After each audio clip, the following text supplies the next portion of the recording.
Hello, Andrea. Hello. I'm just trading Chip online. Hello there. Hey. Hi. How So are you good to see you. doing? Very good. Beautiful day here in Virginia Beach. Yes, absolutely. And it is more beautiful in Spain. Yes. Yes, it looked like amazing day. Yes. Okay, so good evening, everyone. This is Ajita from ARWS Asia, and today we are live with Team Disability. And with us, we have Chip and Andre.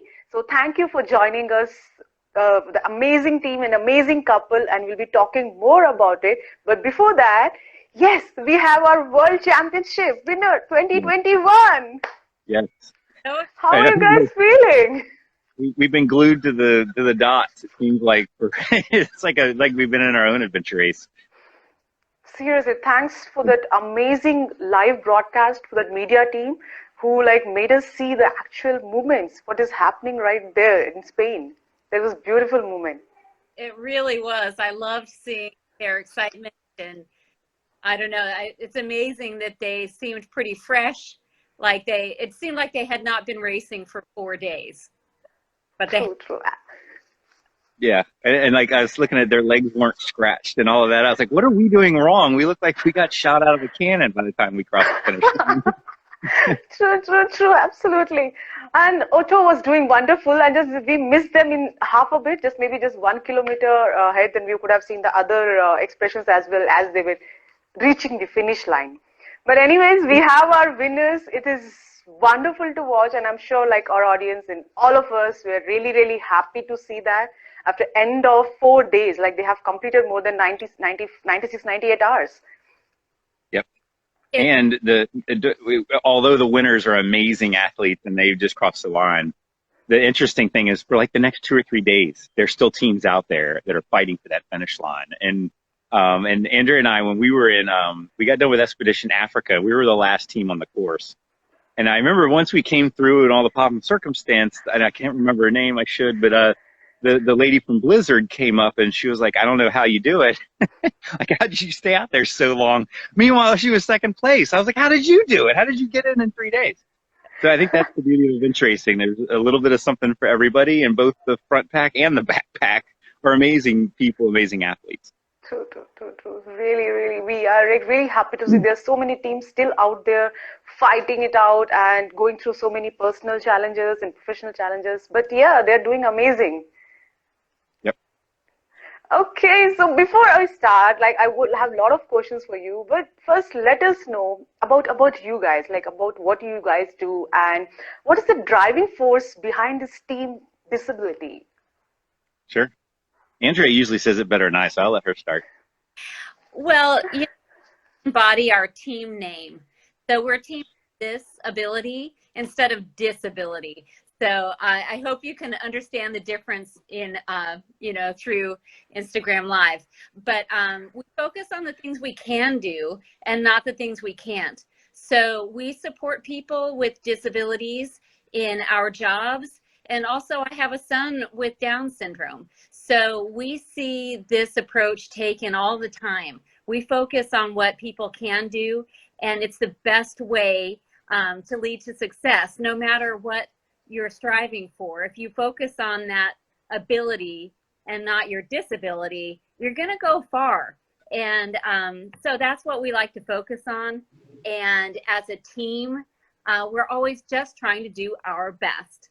So whether that is, on the podium or whether that's mid-pack, a lot of time that depends on the length of the race and the competition that's there with you. We do want to help people get into the sport, and we want to invite people into our community and have them experience it for themselves, because it's really life-changing and empowering. Yep. So everything she said, I've been a competitive athlete most of my life, and I was a big skateboarder, and then skateboarding kind of went away, I'm sorry, I have a jet flying over me. Skateboarding kind of went away there in like the 2000s, and then I was a big rollerblader and got just crushed doing that. Then I transitioned over to wakeboarding, which is like, you're riding behind a boat, you're doing flips and spins and all of that. And then, of course, sorry, the jet noise is loud. We live basically under an air base. So there's military jets flying, like, seems like what's nonstop. They just started this morning. I thought it was going to be quiet for this interview. Okay. But basically, as I aged, my knees are just not going to allow me to do these really big impact sports where there's lots of twisty and turny. I mean, I'm in my high 40s. Andrew and I are both in our high 40s, and like when we just did essentially, we had two teammates that are just over 50.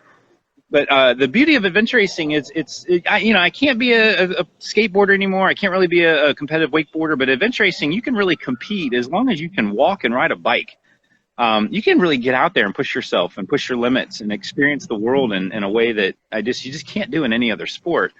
So that's why I look at it as I may not have a lot of abilities, but I got this ability, and darn it, I'm going to use it as long as I can.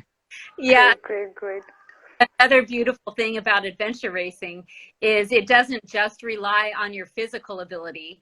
It relies on your ability to plan and your strategy and just a lot of things that challenge you mentally, not just physically. So that's a great, it's just great fun. Lots of lessons. Yeah. Exactly, like Andrea and Chip, like what you mentioned is so true. Like it is not just about the physical appearance. It's not just about your physical fitness.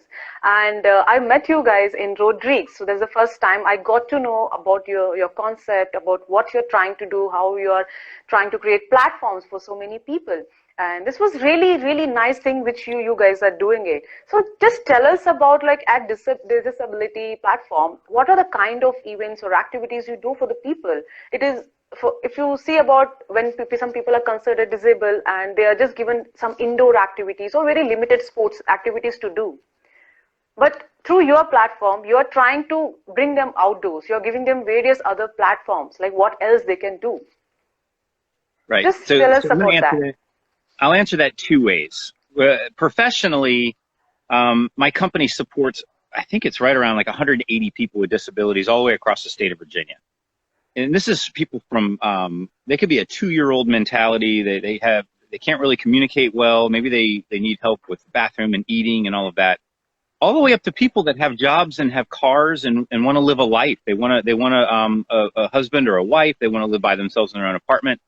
And so we provide supports to people of all skill sets. One guy might want to play guitar. One guy might like fishing. It really doesn't matter. Mostly adults, because usually kids are kind of taken care of by their family. So we're talking about adults where the parents have aged, and the adults, they just want to get out and just live the best life possible, but they're never going to have a typical life where they can make enough money to support themselves or, be able to sign a contract to buy a house and things like that. So that's kind of what we do professionally, but Andrea and I both are on kind of the office side, right? I own it and she runs the entire accounting office. So we're really there to support the heroes who are out there really providing the individualized services to people with disabilities. And just because again, if I had, it's nice that we're able to do what we do, but a lot of people, they have a person with a disability in their life and they just can't, jump on an airplane and go fly to Africa for 3 or 4 weeks and do a race. So now let's talk about for a second in adventure racing. We really, the sport's really changed our lives, and it's not just a sport for us. It's really a lifestyle. So it doesn't matter if there's a race or not. Andrea and I are going to, if we have a weekend, we're going to run into the mountains and go run around and try to explore and pack raft or mountain bike or hike or bushwhack. It's just, we're constantly thinking, when's that next time I get to go out and play in the woods? We want other people to experience that kind of just the love of the outdoors is really the racing or not. We would just like to see people get outside. So when COVID hit and all the races shut down, we launched a company that does virtual races. So we basically set up an entire course. Instead of flags, we do things like rock cairns or signs that have words on it, or we call them stick teepees, where we kind of build a little teepee with dead sticks. And then that way I can mail somebody maps. They can choose which weekend that they want to go do it, and they run around and do the race just like a regular adventure race. And then they send us in their GPX file from their watch. And then we do the overlay and show them which points you got points and which ones you didn't.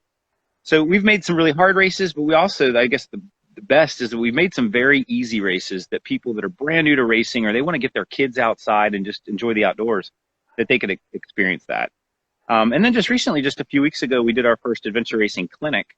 And I would, I was really surprised, and maybe it's just in the States, but I imagine it's worldwide, that the minute we put it out there, we had a clinic. I mean, it sold out immediately. And we didn't charge much. It was 70 or so US. But the folks that came were so excited, and they had watched Eco Challenge, and they want to get into this thing, and they were teaching them how to use compasses. And just, it was really, really fun just helping people that have never done their first race to teach them everything I know. And Mark Montague was our partner in this. He was teaching them everything he knows. And then people went out and did their first race. And one lady, I got to watch her cross the finish line of the Buff Betty, which is a 4-hour and an 8-hour race. It's all women. And I was the media guy, and I'm there for her when she crossed the finish line. And so I think that's the thing that once you're kind of a veteran in the sport is to give back, get new people involved, maybe invite some people that have never raced that you'll be their kind of coach or go on their team with them and help them navigate. But I think it's one of those neat ways to change somebody's life. So I only have a couple other things to add, but we also put a lot of video out there. So we usually, when we race, we wear GoPros, and we hope that by sharing, that perspective from the racer, that it, inspires other people to do races, but also might teach them a few things to do and not do. So we've put a lot of focus on trying to create videos that are entertaining and also, a little bit informational. And by that token, Chip does a great job putting us out there. And so every once in a while, we'll get an opportunity that we don't turn down.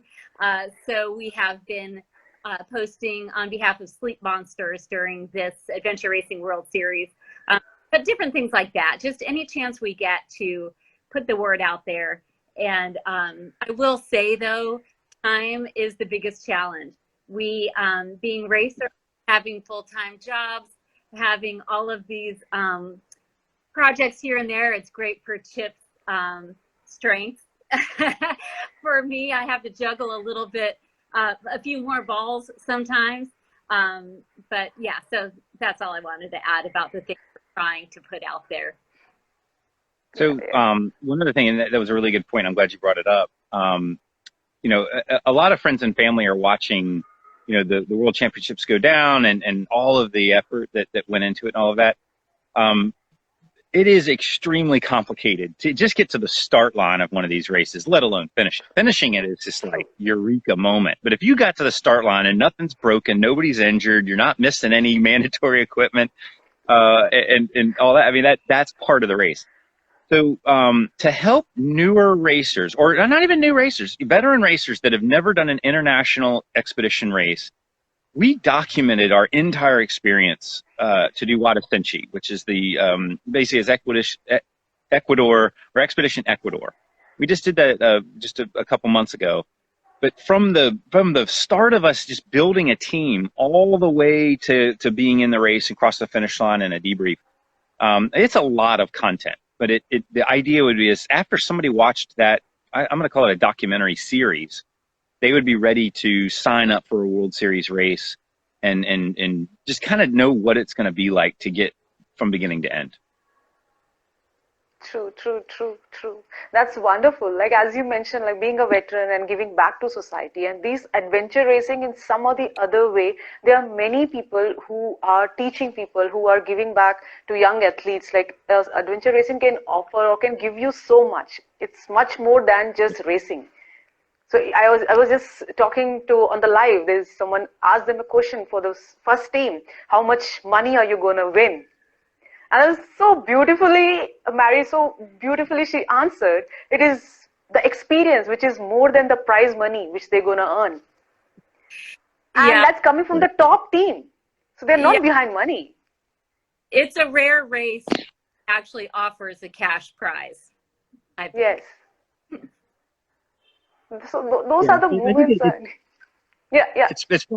It's definitely not. I don't think anybody goes and does races because there's a prize at the finish line. But a lot of teams, I wouldn't even, I don't know if you call them sponsorships or not, but you can, if you're dedicated to a product and you reach out to that product and say, I love using your product, normally you can get discounted gear, and so that's something that a lot of teams can get. So the better you do and the higher the rankings you get, maybe you can get more discounted gear.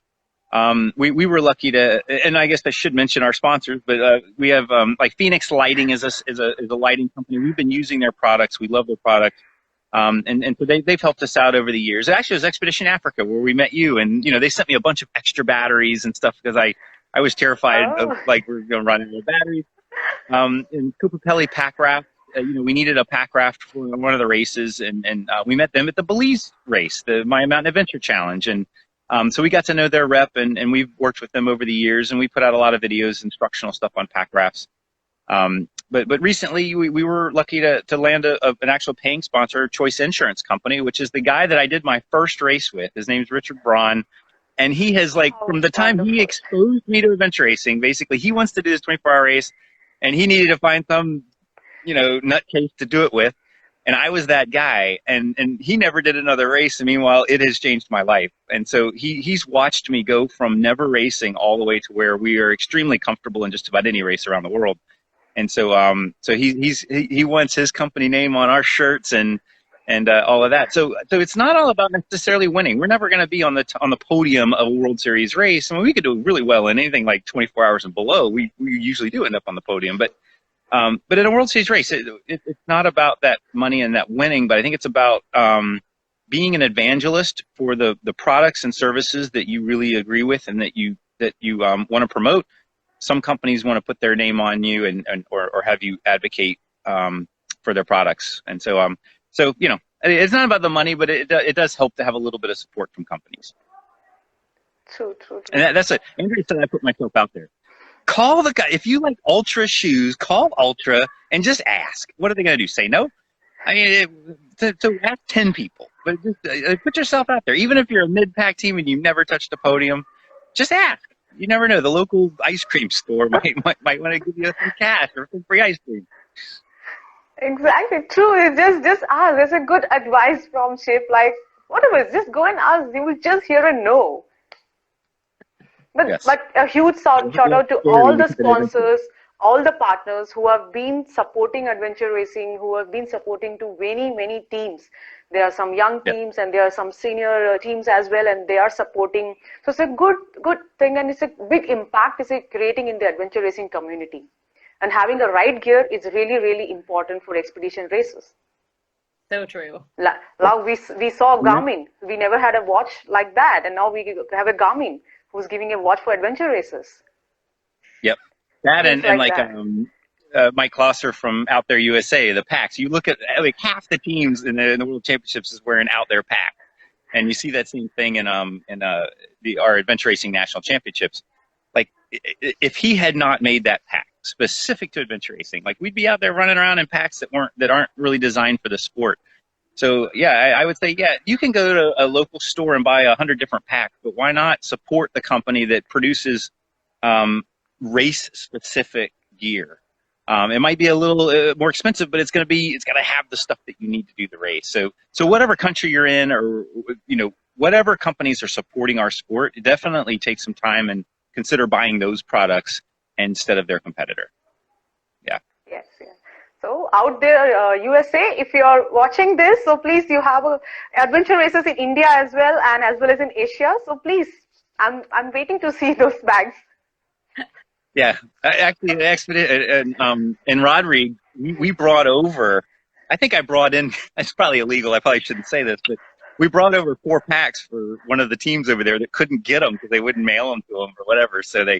We're international import export. You can give it to. I'm expecting.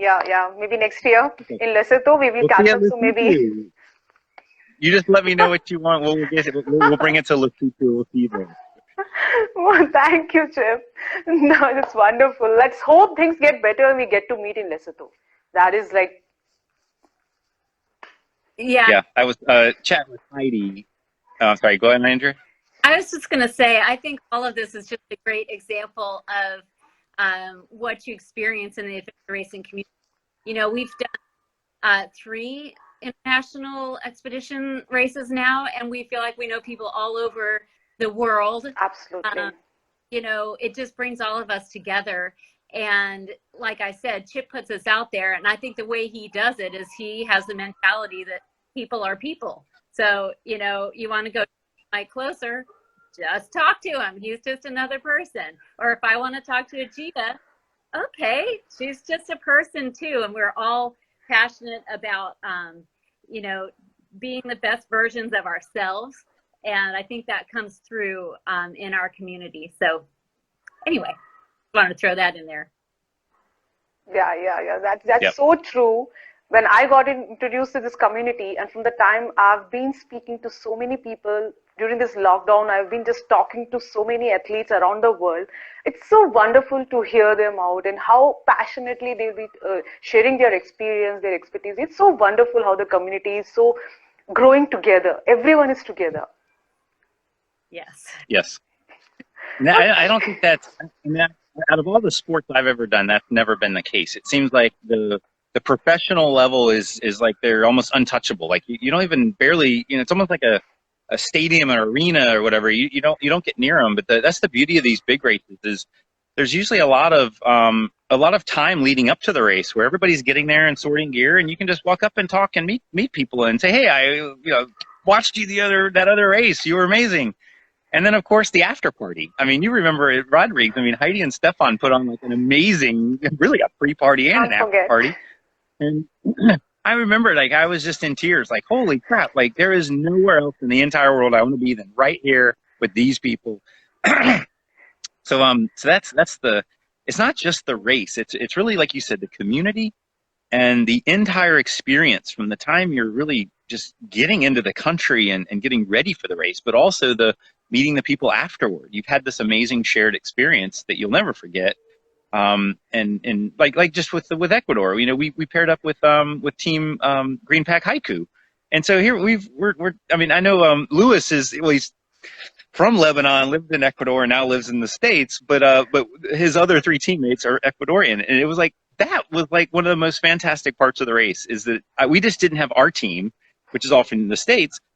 Here we now have these great friends in Ecuador that we spent days with. And so that's the beauty of this is everybody is just so, I guess it's because we're all passionate about the exact same thing. It's easy. Doesn't matter what language you speak or what country you're from. It's like we're part of one big community. True. I hope Heidi is watching this, Heidi and Stefan. So we remember Rodrigues after party, and let's hope Lesotho, the after party is going to be even bigger because it's their 10th edition. So let's hope for that. Yeah. Okay. So now let's. Sorry. I was going to chime in because, Heidi and Stefan have done everything they can with this COVID thing, right? Because it blew that whole thing up. And I think it's basically, something is going to happen this year in Lesotho. I think the borders are open to South Africans. So at a minimum, South Africans are going to be able to do Lesotho. And then it's going to come down to other countries. So there might be some problems with coming and going from certain countries. But I think they're not able to punt this again for another year. So I think she kind of said, it's going down. It's a matter of, are you going to be there or not? So I would say for any team that's signed up for Lesotho is just leave the dates open, be ready, and hopefully get vaccinated and get the boosters because that's obviously going to help. But I'm really looking forward to it. I know Andrea is too, and Heidi and Stefan put on an amazing experience. And so that's a great race. If anybody's interested in getting into it. I know, guys, it's a wonderful thing, and we all are waiting for that moment, like when it's gonna happen, just next year. But yeah, let's hope everything works in our favor. So now let's talk about the championship.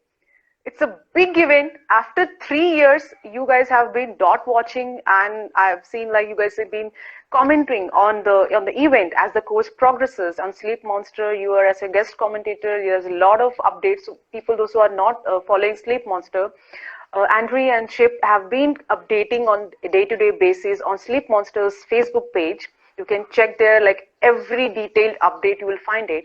But before that, just let us know, how is this championship unfolding? So we know quite a few people that are racing. Of the 4 American teams, I want to say we've at least met all of them, maybe 1 or 2 that we haven't, but it feels really personal this time, especially because we know more people than we have before. And we also know, you know, a handful of racers or maybe not even a handful, maybe a dozen racers from other countries and teams. So it feels, it seems easier than ever to put ourselves in their shoes. We've got more experience ourselves in these expedition races, and we know the racers, and we just feel for them so much that it's hard to look away to see what's happening.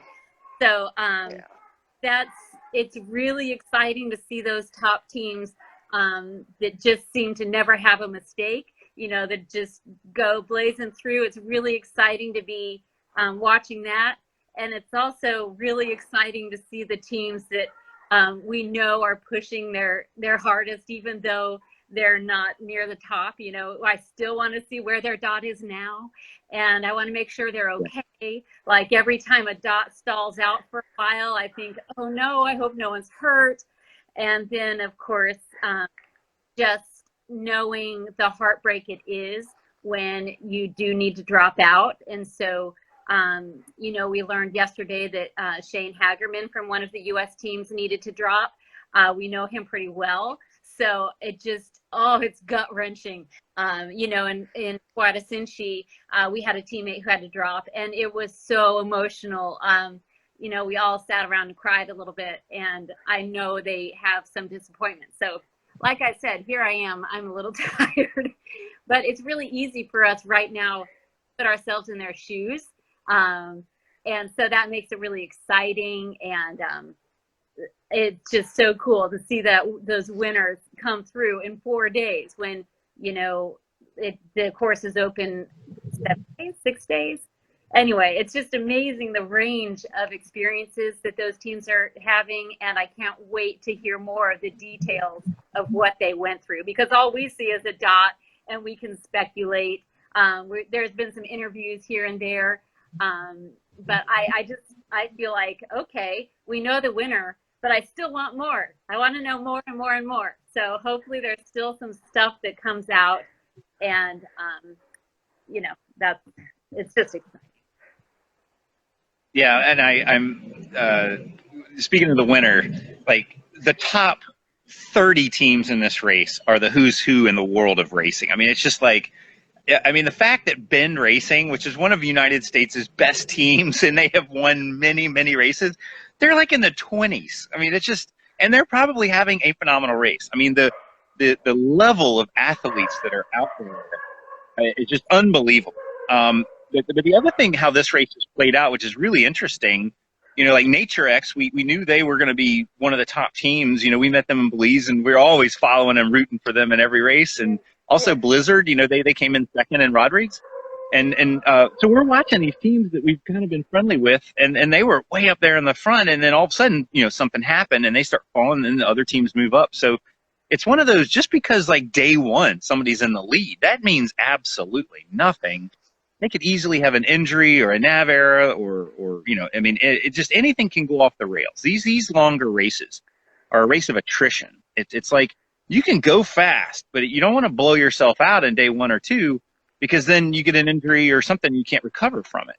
So it's like the teams that can manage run their own race, manage their own pace, not get blown out, and basically survive at that level of heart rate and effort.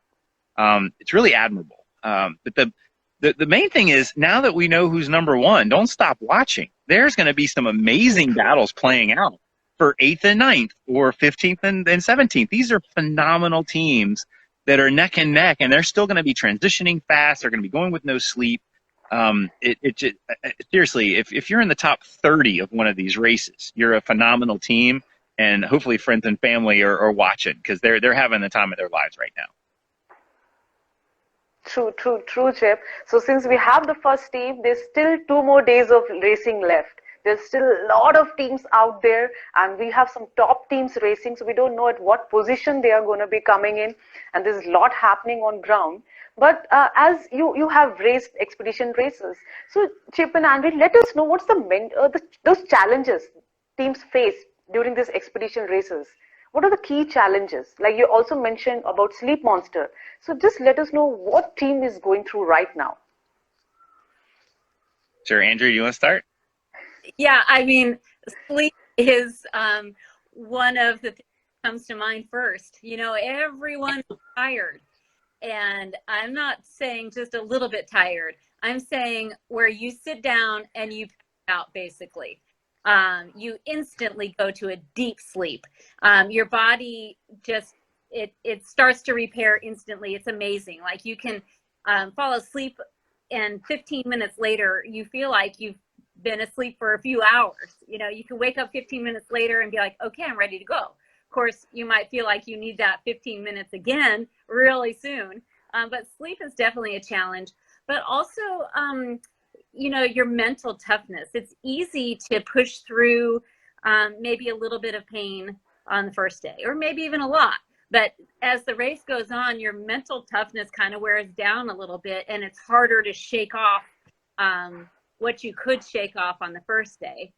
So yeah, just that mental toughness it's hard to simulate. So you don't necessarily know how you're going to do. And it's just really, you know, once you get tired, it's more difficult. It's just everything, I think, gets more difficult as the days go on, particularly if you don't have the sleep. And none of them have, you know, the normal amount of sleep. You know, none of them have been sleeping 8 hours a night. So, you know, by, you know, having a chunk of sleep that's 3 hours, I think that's probably where the top teams are. I think they slept 3 hours at some point, and the winners, I think maybe they said 3.5. But either way, I think 3.5 total. Yeah, how to manage that is really key. So yeah, mental toughness and sleep. What do you think, Chip? Yeah, sleep definitely makes it hard, but I'd say I think what differentiates people that kind of enjoy doing this and people that don't want to do it, it is the mental toughness. I think that it's almost like some people are wired for it and some aren't. It really doesn't matter how strong you are or how fit you are.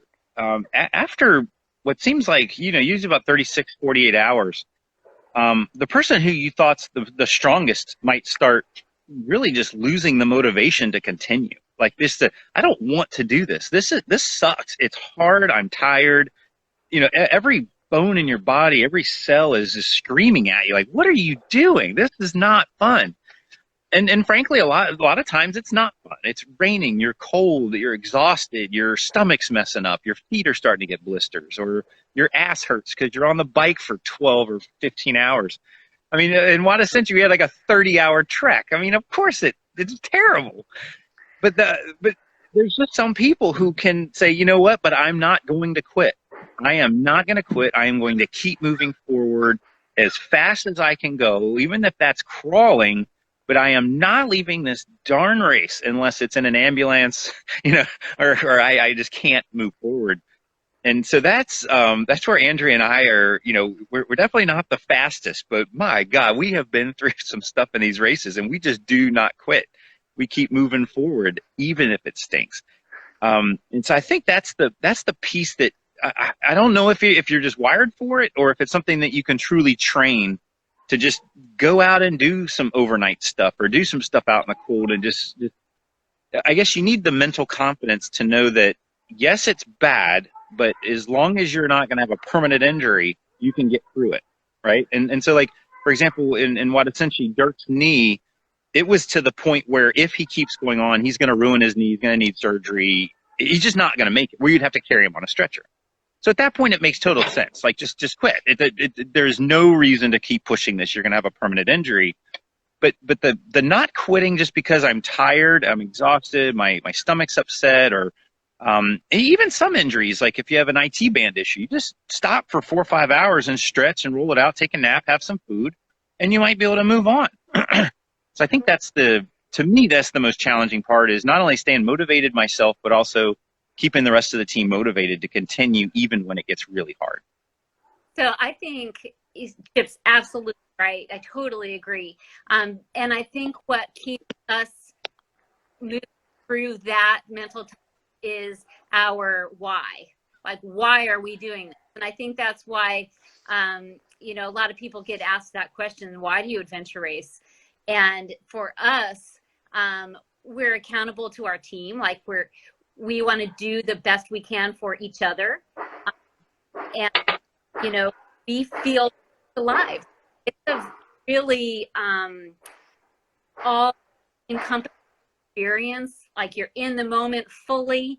And so that why am I doing this? Some people, you know, everyone has a limit, you know, and so then they get to that limit and you start asking yourself, why am I doing this? And if your why is not strong enough, that's gonna play a part in whether you go on or not. Yeah. Absolutely. True. Yeah. One other thing, and then I know we're talkers, so we could talk all day long. But you tell us if we're going too long. The Please other continue. thing is the minute you, yeah, okay. So I think for people that are new to adventure racing, you know, you look at, you know, they start off with 4 to 6 hours, and that's a huge accomplishment for someone that's just done a 5K or a 10K. It is really hard, and then you get into the 12 hours or the 18 hours. Now you've exceeded even triathlons and all of that. You're into another sport because you're now going for, you know, a lot of hours. Even Ironmans, you know, once you've done a 24-hour adventure race, you know, now you're surpassing Ironmans and all of those. I think the minute you cross the finish line of a 24-hour race, now you're like, I did it. Now I can try a 36, or now I can try a 2-day or a 3-day, and the confidence it gives you, even if you don't cross the finish line, or if you have to drop a teammate, or if you get short pushed, it doesn't matter. The minute we crossed the finish line in Rodrigues, we had been going for 158 hours or 128 hours or something like that. It was 5 days, and we were like, yes, now we can sign up for the World Championships. That's only 7 days. It's Only. so I think. And only, right? I mean, we wanted to do eco. Well, we signed up. We tried to sign up for that. And so at this point, it's like, if you build the confidence that you're capable, that you won't quit, that you can handle the cold, you can handle all this stuff. Now you have the confidence to go anywhere in the world and do any race. And you just, you know that if you put forth the training and the effort and the right gear and all of that you can do it. So I think that's a big part of it is, you know, another part of just not giving up, because I have this quote that I say, it's like, one can't push their limits unless they first find them.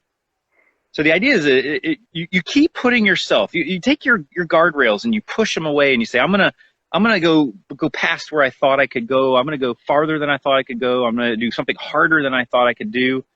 Because if you make it and don't die or get injured, then you're like, I did it. What next? What next? What next? And so I'm really looking forward to the World Championships in Paraguay. It's scary. It's a big race. You have all the top teams.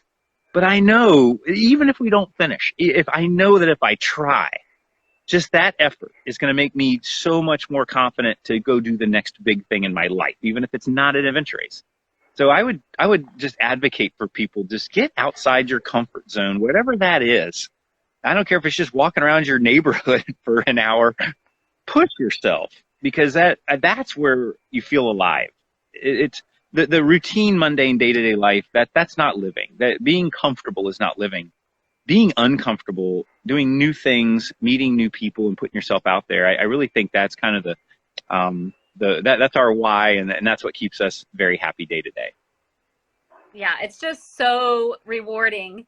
And I just want to emphasize the baby steps part of that.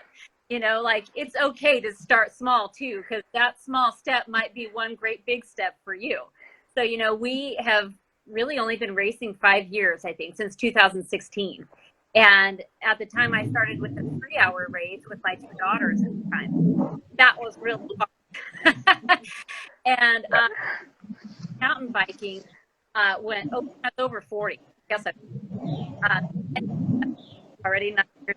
So it's not just yesterday, but it's growing. And that's baby steps got here. So now I'm biker. It's one of my favorite things to do, which is why I use that example. But, you know, those black trails are no longer that scary. I can do a drop, or I can do that feeling, and that knowledge that those baby steps lead to much bigger things. And of course, that's a parallel to life. You know, isn't that the truth? And it's something we all should have learned when we were young. But sometimes it takes a lot longer for that to sit in. And so here I am, you know, wow, I can't have, or I want to have regrets now. I've over and over.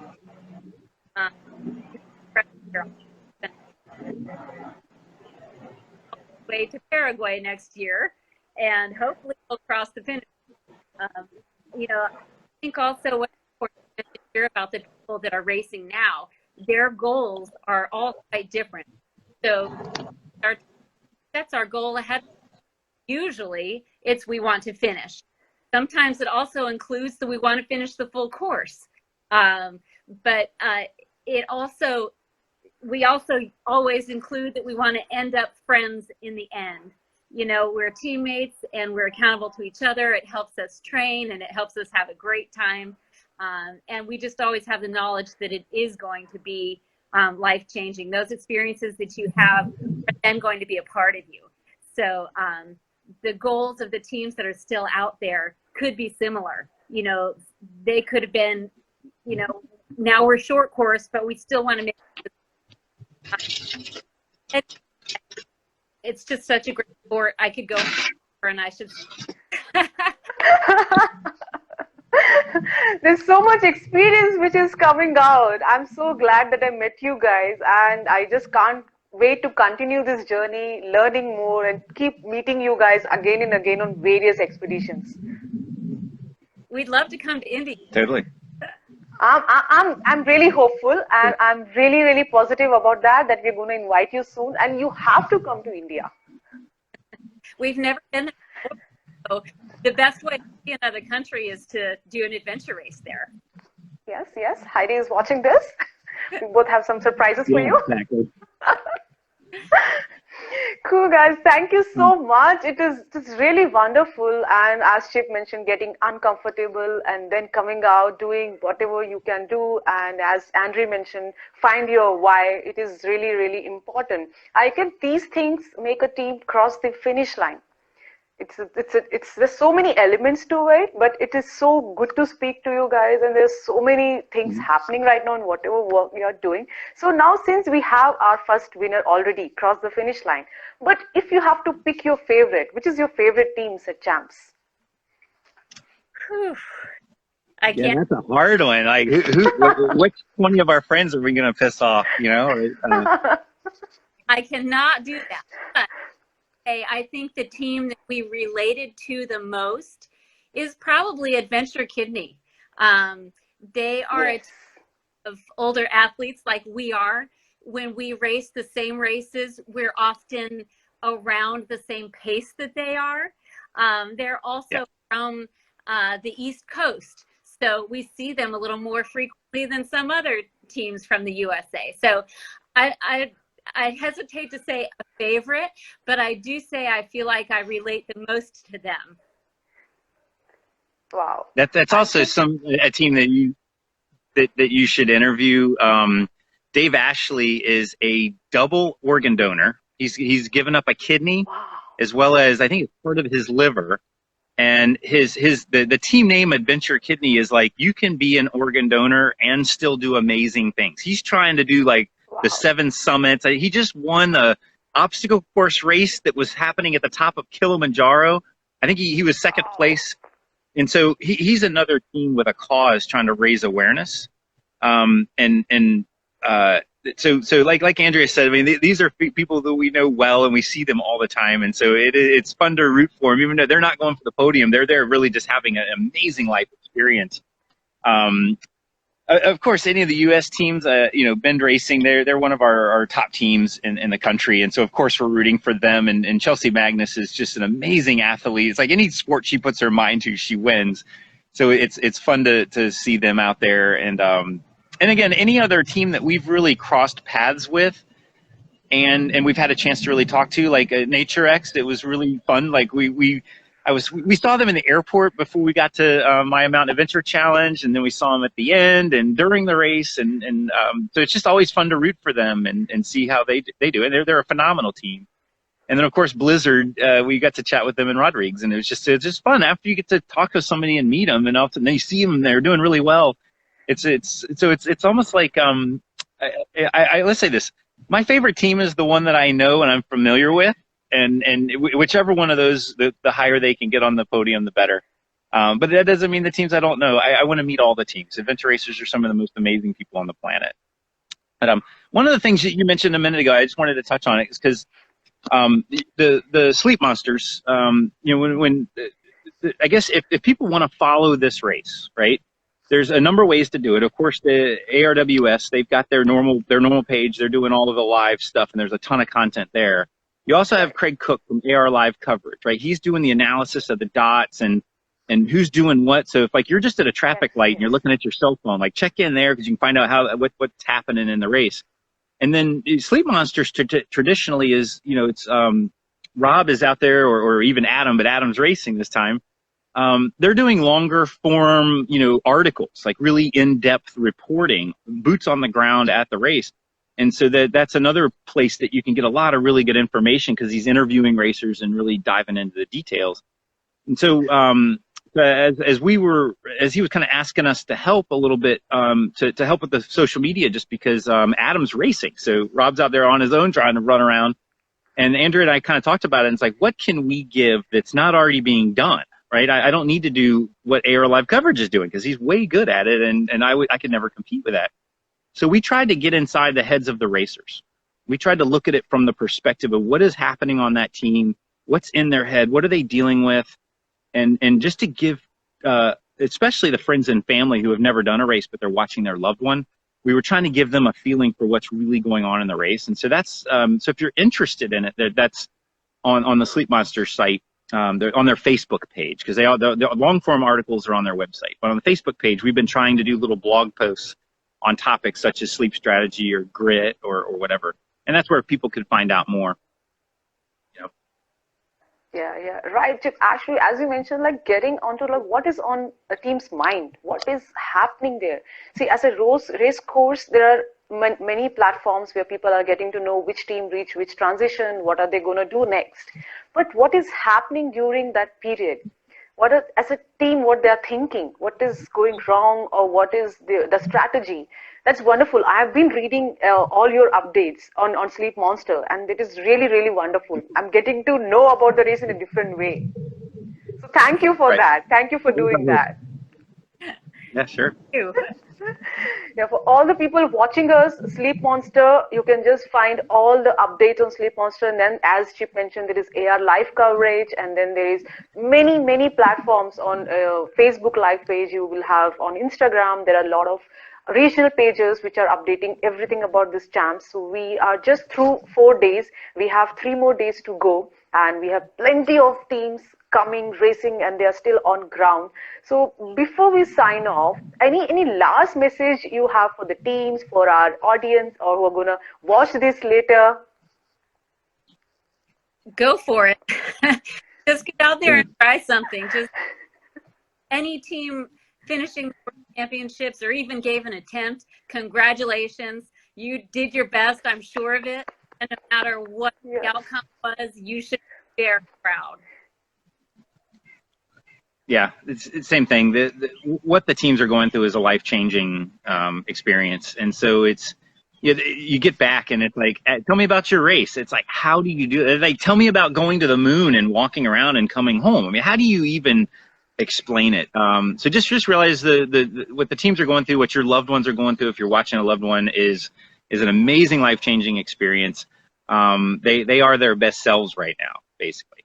And then for those that are interested in the sport, or just interested in pushing yourself past your limits, get out there and do it. It's like you only live once, and as I approach 50, I'm like, my clock's ticking really fast. If I'm gonna go do these races, I need to do a lot of them, and I need to do them soon, right? Because I just don't think at 70 years old I'm gonna be able to do this anymore. So So I would say just whatever amount of life you have left, use it to the fullest, and consider adventure racing as one way to fill that cup. Yes, yes, that's a wonderful message. Whatever life you have left, just live that moment, go out and just do it. That's so wonderful. Thank you, Chip and Andrea. It was so wonderful to speak to you. Thank you for making time to talk to us. I really, really appreciate it. And I can't wait to see you guys next year. And I still have your Team Disability t-shirt. I'm looking for the orange one next year. Yep. Yes, and good luck with all the wonderful work you guys are doing. It's really mean it. We have a lot to learn from you guys, and we'll continue to do so. And stay in touch. Take care, and I hope to see you very, very soon. And okay, thank you so much for having us. You're a great example too. I know you're doing wonderful things over there. So hopefully we'll get to go over there soon too. So good for you. Thanks for doing what you're doing. Thank you so much, Andrea. Yep. Thank you so much. It means a lot. Means a lot. I'll see you really soon. I'm going to invite you to really soon to India. Okay. Okay. Take care, guys. Bye-bye. Okay. Bye-bye.